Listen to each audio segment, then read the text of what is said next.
నల్గొండ జిల్లా నక్రేకల్ జెడ్పీహెచ్ఎస్ పాఠశాలలో 10వ తరగతి చదువుతున్న విద్యార్థిని వేధించిన కీచక టీచర్ శ్రీనివాస్ను ఆమె బంధువులు చితకబాదారు.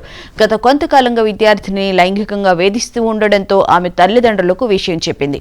దాంతో వారు బంధువులతో కలిసి వెళ్లి శ్రీనివాస్కు దేహశుద్ధి చేశారు. బాలిక తండ్రి స్థానిక పోలీస్ స్టేషన్లో ఫిర్యాదు చేశాడు. అయితే విద్యార్థిని వేధించిన శ్రీనివాస్ను డీఈఓ సస్పెండ్ చేశారు.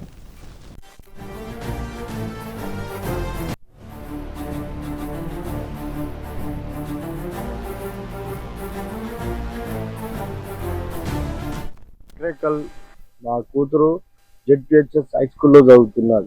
ఇంగ్లీష్ టీచర్ అనే వ్యక్తి 3 నెలల సంధి వేధిస్తుంది. మాకు తెలియదు ఈ విషయం.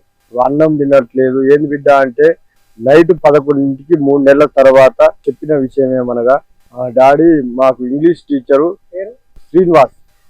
శ్రీనివాస్ అనే వ్యక్తి వాళ్ళకు 3rd పీరియడ్ లో చెప్తాడంట. ఇది చూడకపోతే క్లాస్ కాయ మాకాయ చూస్తలేవేంది, బయటికి పోతుంటే బయట కనపడితే డల్లుకు కనపడుతున్నవేంది, పోయి వస్తుంటే క్లాస్ దగ్గర కనపడి కార్ ఆపి మరి మా కాలేజీకి రావట్లేవేంది, నువ్వు వస్తావని చూస్తున్నా, 2-3 పిల్లల్ని ఇలాగా వేధిస్తుందా సార్. మరి ఆయనది ఏందో మాకు తెలియదు.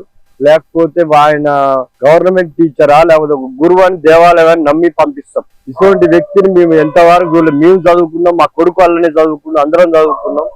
హెడ్ మాస్టర్ గారు కూడా మాకు తెలుసల్లా ఈ వ్యక్తి అనే వ్యక్తి ఇంత పాపాత్ముడని మాకు తెలియదు. చిన్న పిల్లల్ని చూసి 15 ఏళ్ల వయసు లేదు ఆ అమ్మాయి ఇలా టార్చర్ చేయడం ఏంటి? గవర్నమెంట్